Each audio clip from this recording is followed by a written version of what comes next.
Right now, you or I can create just about any image or video we can imagine using AI. The question, though, is that AI considered art? How do artists see AI, and how are they using it? We'll unpack this and more with Stuart Keeler, Senior Curator at TD. He's responsible for the TD Art Collection, a collection of thousands of pieces going back to 1963. TD Art continues to focus on work that connects clients, colleagues, and helps all of us see the world around us. Today, you can find pieces in branches and corporate offices across the TD footprint. Stuart joins us to talk about AI in his field, how it helps him in his role as a curator, and what AI could mean for human creativity.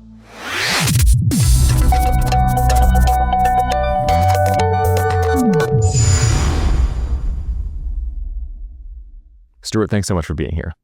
We really appreciate any time we get to have a conversation with you because you have such a vast amount of knowledge about something I don't think a lot of people really understand that TD has, which is a beautiful art collection. So I'd love just for you to start by kind of walking us through your role, what you do here at the bank, and kind of what your day-to-day looks like. Sure. Thank you for that.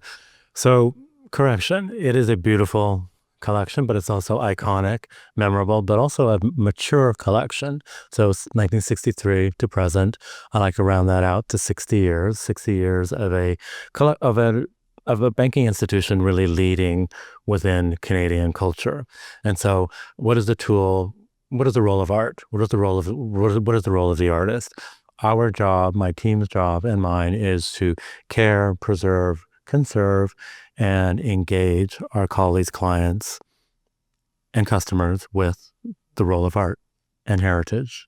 And can you walk me through a little bit of the collection? Like what are we looking at? Anytime, people may be at a TD branch or a TD store or one of our corporate offices and they see it everywhere. Can you walk me through a little bit about what they might see? Not every piece. I don't think we have time for that. Sure. Heck. Okay. That's my Midwestern coming out. So the collection is really interesting because from 1963 to the present, it's always been a very active collection. There's over 1,200 locations of art across North America alone. So to the bankers out there, some of this data might be really interesting. There are 8,000 works in the collection.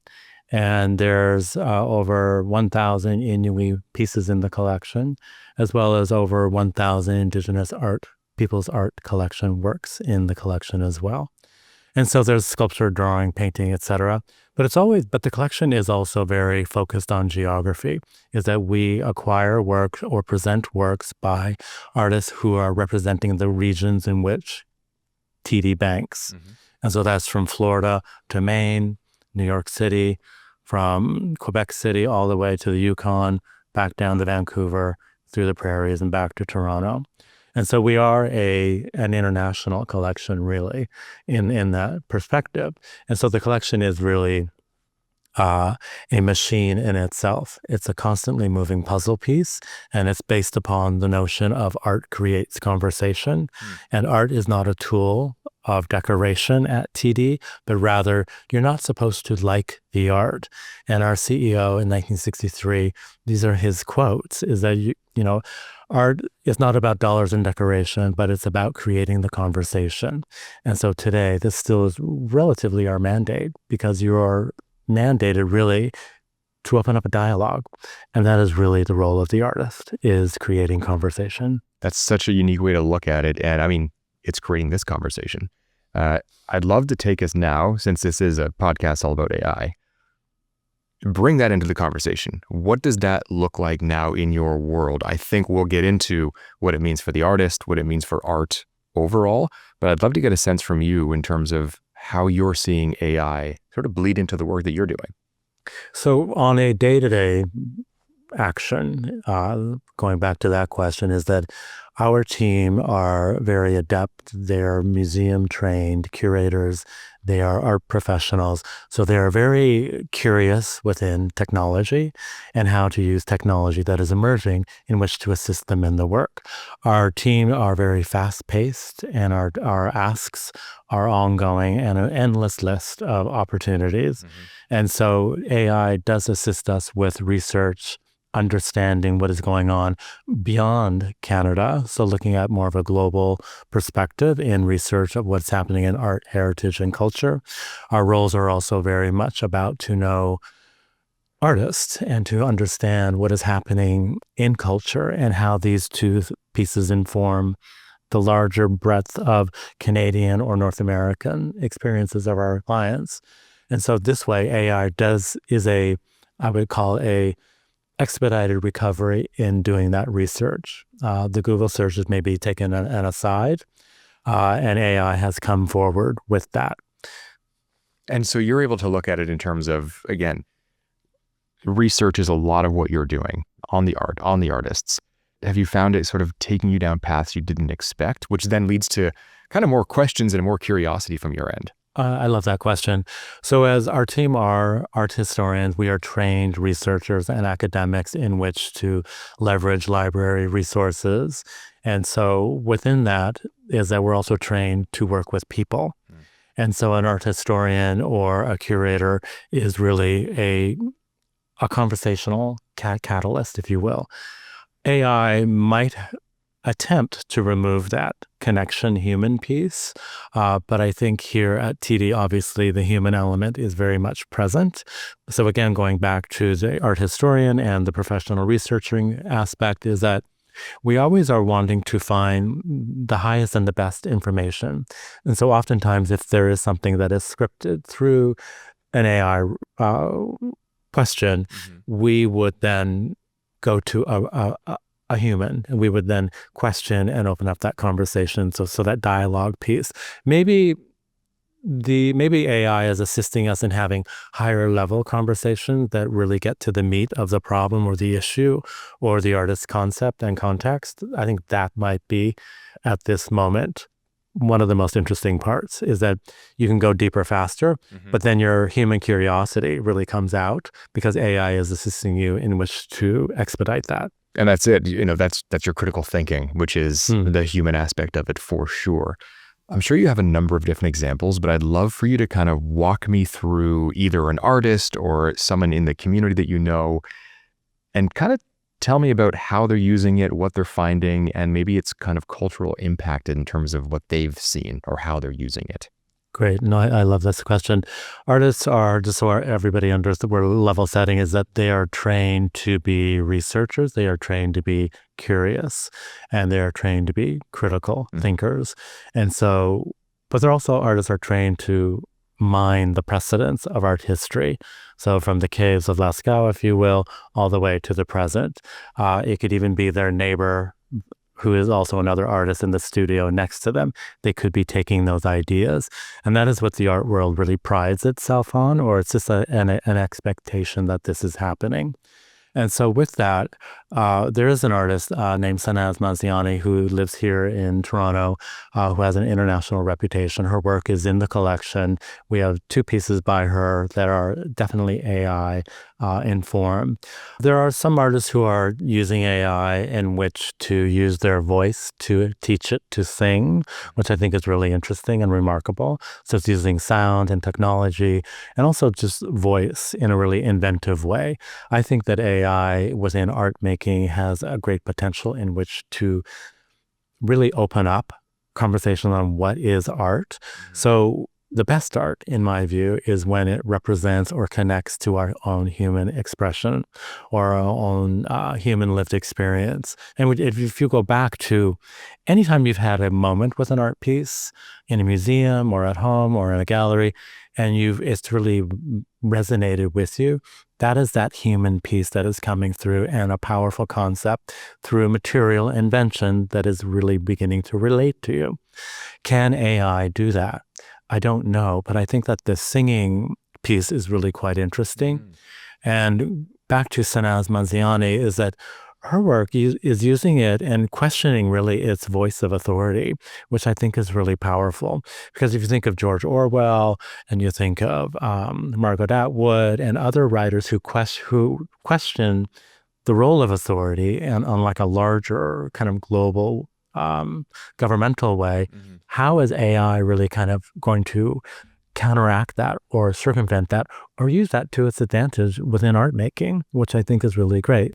There's a couple of questions I want to get into about creativity and what that looks like. But before we get into that, I'd love to get a sense of, when you look at not only the role of AI in the creation of art, the artists themselves, what they're taking from, because there's a lot of conversation around copyright. There's a lot of conversation around, well, if it's creating something, it's obviously taking from somewhere. Yeah. And, the old saying, art imitating life.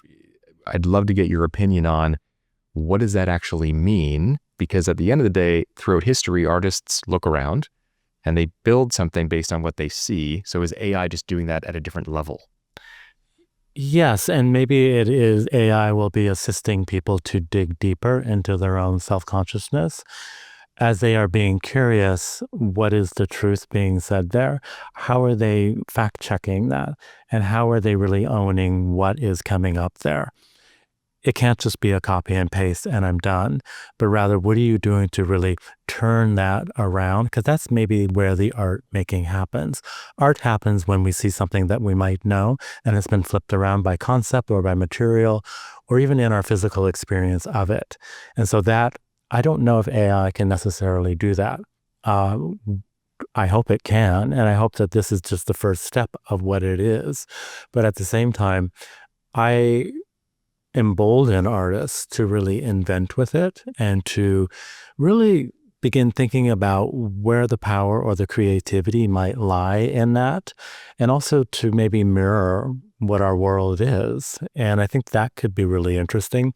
I have not seen it yet. I mean, I'm researching and looking at art all the time as part of my role, but at the same time, what are some of the frameworks, and I question, that are helping artists really to use it as a platform in a new way, other than emulation, research, copyright infringements, or using it as a really interesting way to make art, but challenge it in its failure. I think that might be where the art making might be, and to a degree, Sanaz Manziani is doing that, and I think that that's where it becomes interesting. That is. But you have to know what you're looking at, and so that requires reading the text, right? You can't just look at it and go, "Oh, that's AI, and she's doing X, Y, Z," but rather there's complexity and problems, but it's also it's a story behind it.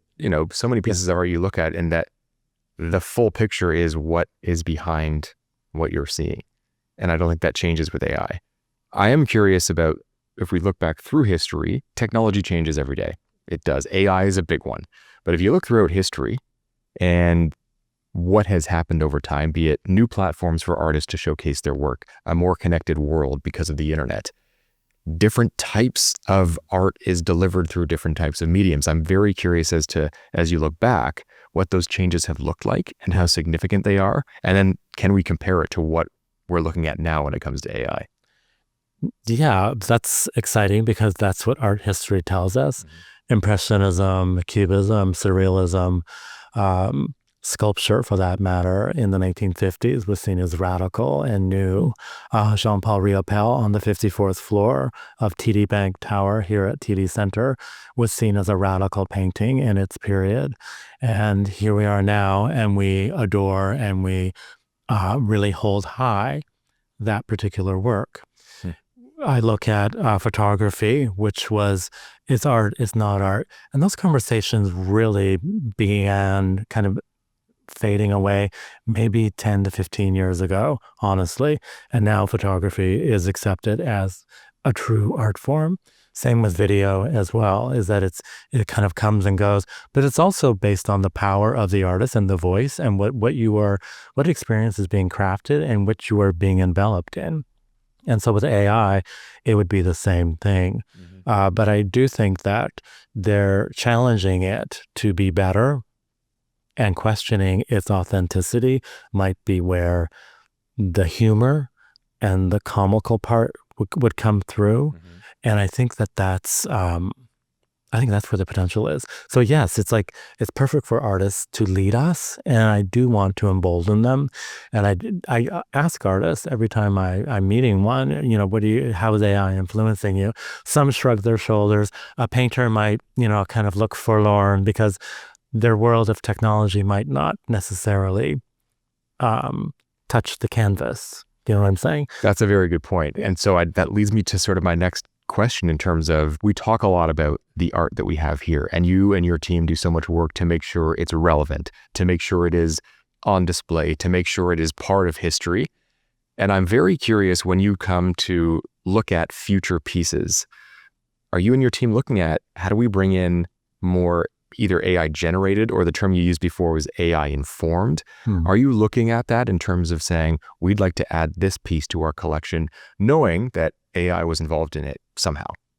Absolutely. So part of our mandate is to be current and to ensure that the TD collection is not falling behind, but also we are emboldening our own competitors, if you will, into also within the art and culture space. And so if we are having conversations with artists, et cetera, we want to ensure that other curators know we are doing that, and that this is a space that we are curious about.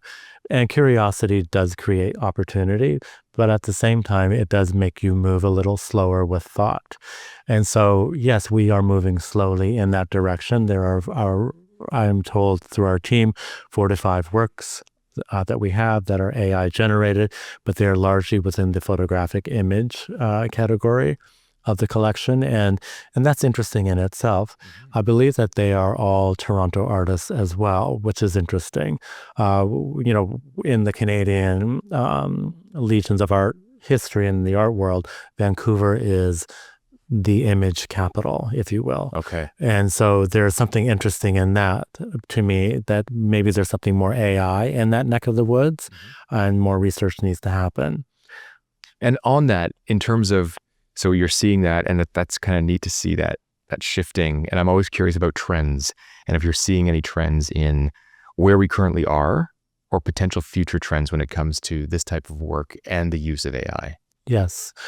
Going back to the notion of invention and how art history does inform us, and how AI is new and it might be shrugged or seen with some fear or contempt, and it might be embraced by others.